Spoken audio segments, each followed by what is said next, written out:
Meghan, the Duchess of Sussex, went outside, so of course Vogue had something to say about it. In another edition of one of my favorite Sussex-style series, Meghan the Vogue Darling, we have to unpack this article unpacking Meghan's pitch-side style that she wore to the Dodgers game by Emily Chan for Vogue. We've got a lot to get into, and I have my thoughts about her look, so let's get started.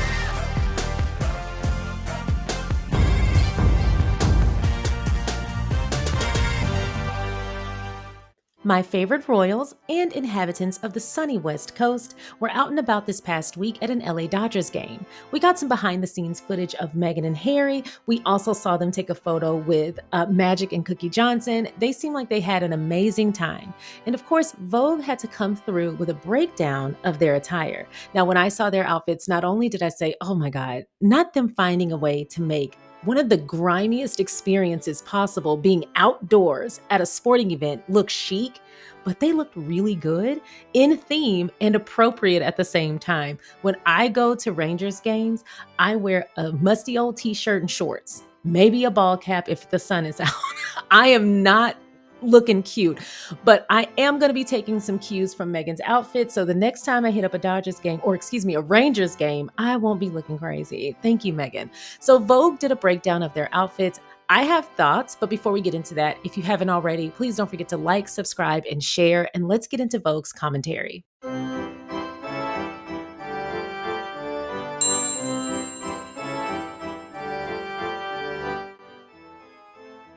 This article is in Vogue, written by Emily Chan, titled Unpacking Meghan Sussex's Pitchside Style. And I do want a couple of pats on the back for managing to say Meghan Sussex's pitchside style. That nearly took me out. So many S's.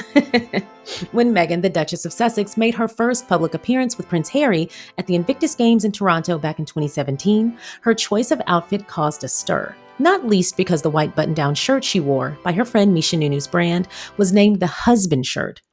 The then actor teamed it with, gasp, ripped jeans by LA-based brand Mother, along with a pair of brown flats by Sarah Flint.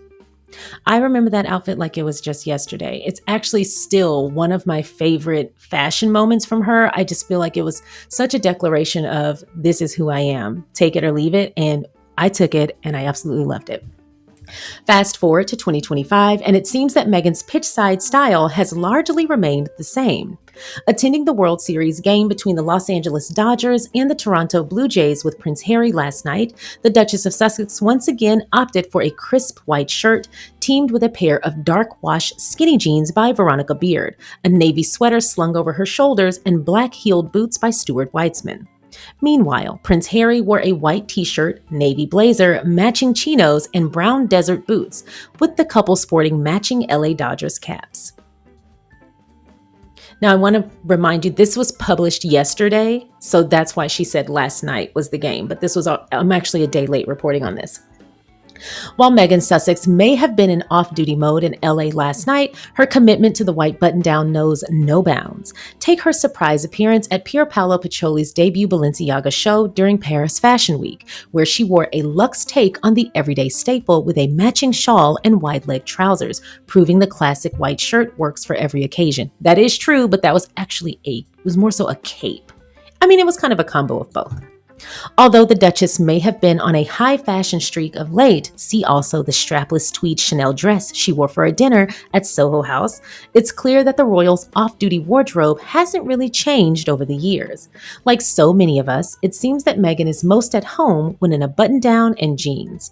Perhaps we'll see her returning to her ripped denim roots before too long. Now, I will say we actually get quite a few looks of Meghan in her ripped denim. On With Love Meghan, we've seen her in her denim. We've seen photos for the promo of As Ever, where she's in kind of laissez-faire attire. I love those very, very cute dresses, by the way. I call them baby doll dresses, but they're not. But they do remind me of like what baby dolls wear, and I just think they're so cute and so on brand. But we see this style from Meghan all the time. If you watch her social media, if you watch her show, if you look at the promo for As Ever, we see this style all the time. She is not always dolled up and super high fashion, but she gives a mix of both. And I think that's actually a testament to her. She can make it all work because she makes it all make sense for her. She doesn't really morph into other people. And there's nothing wrong with that. I do know that there are some people, and I actually think it's a cool thing too.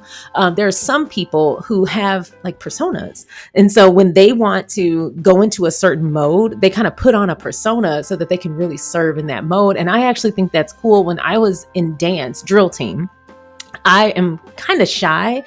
And when I was in dance, in order to like build up my, not self-esteem, but just kind of build up my energy and kind of leave it all on the floor, I kind of had like a little pseudo other person persona that I would tap into and be like, this is dance Sharion. And then there's Sharion.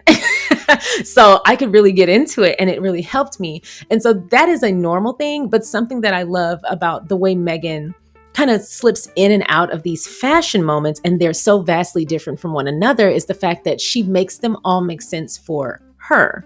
She doesn't necessarily create high fashion Meghan and relaxed Meghan and As Ever Meghan and with love Meghan. Like, no, no pun intended, with love Meghan. She is just Meghan. And so these things are curated with her in mind and curated by her and her team, and she knows what makes sense for her. And I think that's why it works so well. But also, you can see her in a Balenciaga cape, called a shawl here. I mean, it was a shawl, but it was called a cape by the designer. So that's why I'm more apt to call it a cape as well. But you can see her in this beautiful luxe high fashion attire twice in one day. And then you can see her in the Chanel tweed dress, and then you can see her in jeans, and then you can see her in a skirt set, and then you can see her in a romper or whatever. Well, I haven't seen her in a romper in a while, but you get what I'm saying. She makes it make sense for her. And I think another aspect of that I really enjoy, which is one of the things that really draws me to talking about her fashion in particular, because there are a lot of fashionistas that we could talk about and we would have so much material. But one of the things that draws me to Meghan is I don't get the vibe that she has other people making these choices for her. I get the vibe that she has stylists and she has help and all that kind of stuff. She's always been tapped into the fashion world, and she's always utilized the people in her camp. That makes sense. But one key feature that has always been present is Meghan. Meghan's eye, Meghan's taste, Meghan's style. So these looks, while other people might be presenting these really cool looks to her or be presenting these really daring moments, etc., kind of like the blazer with no undershirt and the chunky gold necklace, the tweed dress, those are vastly different looks. Vastly different. Why did they work so well for the same person in the same week? Because the style element that's most important is it's true to who she is. Now, if you follow me on Threads, then you already saw me talk about this, so I'm not going to reiterate it too much, but it does bring me back to the topic of these internet stylists. They make content, and that's why they do this. I know the game, so I'm not trying to undermine them. But something that I feel they severely leap over when they give their commentary on Meghan's style is it's Meghan's style. And something that I see them do a lot, and I can see why, I'll get to that later, but something that I see them do a lot is they typically recommend Meghan take these fashion risks and style risks, and they present all these looks. They pull out all these runway looks, and they pull out all these makeup looks, and they pull out all these hairstyles, and they're like, oh, she would rock this, and she would look good in this. And listen, to their credit, they're right. She would look great in those things. But something that they severely miss is Meghan is not on a conveyor belt of dress me, I'm a Stepford wife. Like, that's not her thing. No offense to the celebrities that do that. They get dressed all the time. After a while, you probably do get tired of making those decisions, and you're like, girl, just have at it. Make me cute. But the thing about Meghan is she is tapped in to the fashion world and always has been. She does know what makes sense for her, and she always does what in my opinion, what represents and expresses her first and foremost.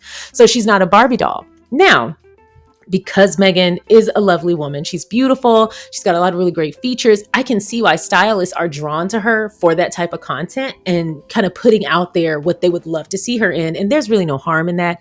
as long as they're not criticizing and being nasty, as long as they're saying things like, ooh, wouldn't it be nice if she wore XYZ, or I could see her in XYZ, I think that's fine. Where I draw the line and where I'm quick to hop in those comments is when they veer into, I don't like that she did this because she should have done that instead. And listen, their opinions are valid on their platforms and that's their type of content. But something that I do feel inclined to respond to is that type of content of she shouldn't have done this, or I don't like this, or that doesn't look good, or whatever. Because a lot of times I feel like that's just their catalyst to showing what they can do and kind of showing their skill level. But when you have to do that at someone else's detriment, especially when you don't work with that person, I do find that to be kind of cheap content. I find that to be clickbaity a little bit. And I do find that to be a little bit lowbrow, because there's a way to go about that without leaving casualties, especially when those people are people who are often widely scrutinized for no reason. And so I'm always quick to remind them, like, hey, this type of content is great. I think you're great. And I'm sure you have a lot of talent, but please remember that you've got to do things consciously. This is a person who is widely scrutinized for no reason, for the smallest thing. And the last thing you would want to do is propel more criticism her way based on something as silly as your opinion of fashion and style, especially since you do not dress her. And so I always try to put that out there in a very nice way of like, hey, there's a way to go about saying what you would love to see her in without being nasty to her and her team. There's no reason for that. Keep in mind that you're talking about an individual human, not a mannequin. Now, I have to share, I'm not shading anybody, and I was going to include it, but I'm not, because I don't want it to come off as if I'm being nasty. But this is genuinely funny to me. Someone was critiquing Meghan's style, not critiquing. They were saying what they would like to see her in. They weren't critiquing. They were just saying what they would like. And he's so sweet and adorable. And he was just like, I love Meghan's bone structure, and I love this, and I love her legs, and this is what I would want to see her in. While I agreed with everything all the way up until that point, tell me why he put a picture on the screen and it was a leather coat of arms and a leather, what is it called? Can't even get it out. It was like a leather, like a knight of armor. Like, I don't know what you call it, but it was like armor that a knight would wear. And it was leather, but it was made like a coat of arms, I think. And it had like a breast shield, and it and it had the pants, and it was, instead of the pants, it was a skirt with the flaps. And he was just like, Meghan would kill this because it's so regal and royal. And I said, child, what's regal about a leather coat of arms and a leather knight's attire, like whatever you would call it? And so, but listen, he sold it. Now, did he sell it well? No, but he was so impassioned. I said, I can tell that you feel strongly about this. So kudos for you. And to your credit, she would probably look great in this either way. So good for you. And that's where I left it, because I was like, now, child, could you imagine Meghan walking out in a whole knight's outfit made of maroon leather? People hear royal and just go crazy.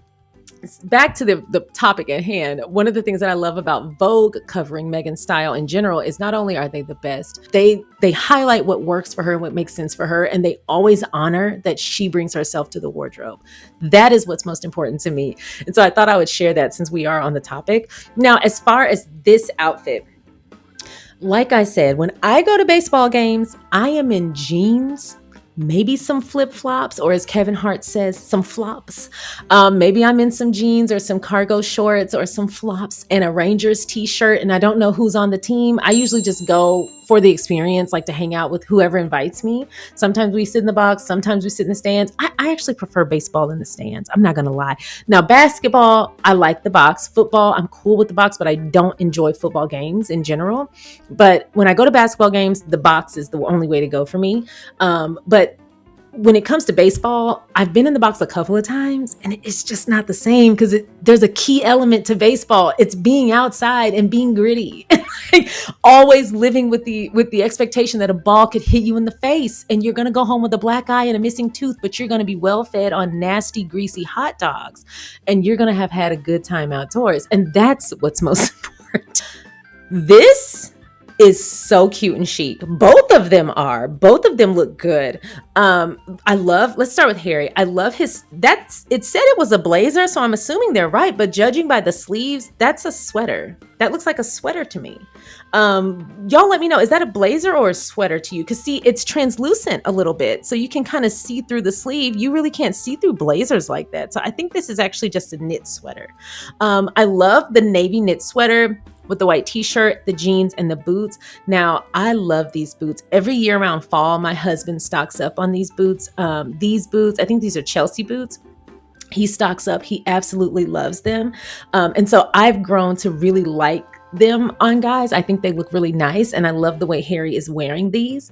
And then as far as Meghan, first of all, let's pause here. I like that they're kind of in theme. Not the same, not matchy-matchy, but in theme. First of all, the hats are the same, sure. But she's got a navy sweater over her shirt. He's wearing a navy sweater. She's wearing a white top. He's wearing a white top. Of course, hers is a button down. And then he's wearing dark pants and shoes, and she's wearing dark pants and heels. But hers are, I think those are heels or boots. Either way, I love that they're in theme. I think that's so cute when couples do that.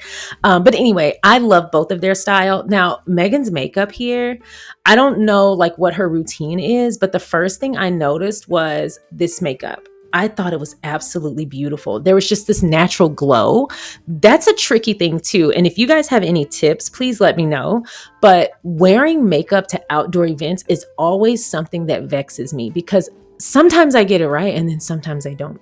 Because I like to wear makeup. I think it's fun to put on makeup. But when I'm going to be outside, it's always touch and go just how much I should wear because I don't want, even with setting spray and all that, I don't want to feel like there's a lot of makeup on my face, if that makes sense. I don't want it feel on my face. I don't want it to feel heavy.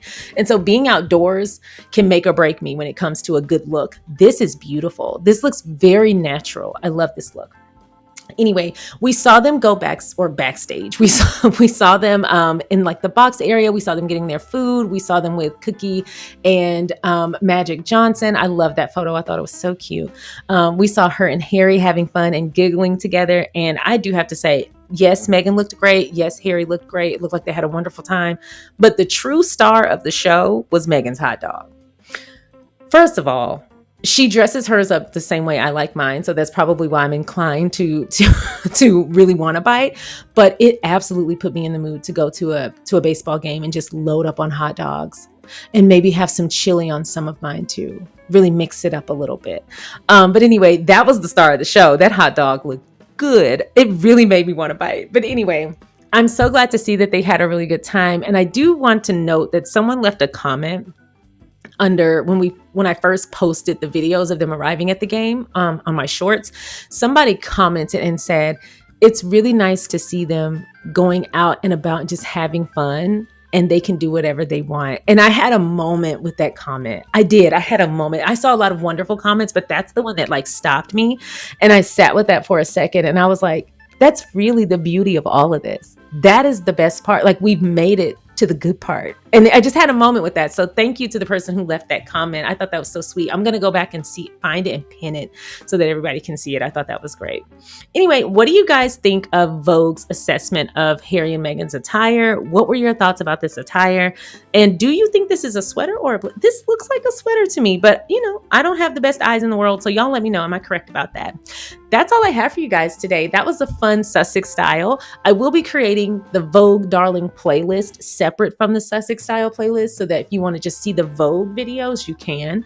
I'll be getting that done over the weekend.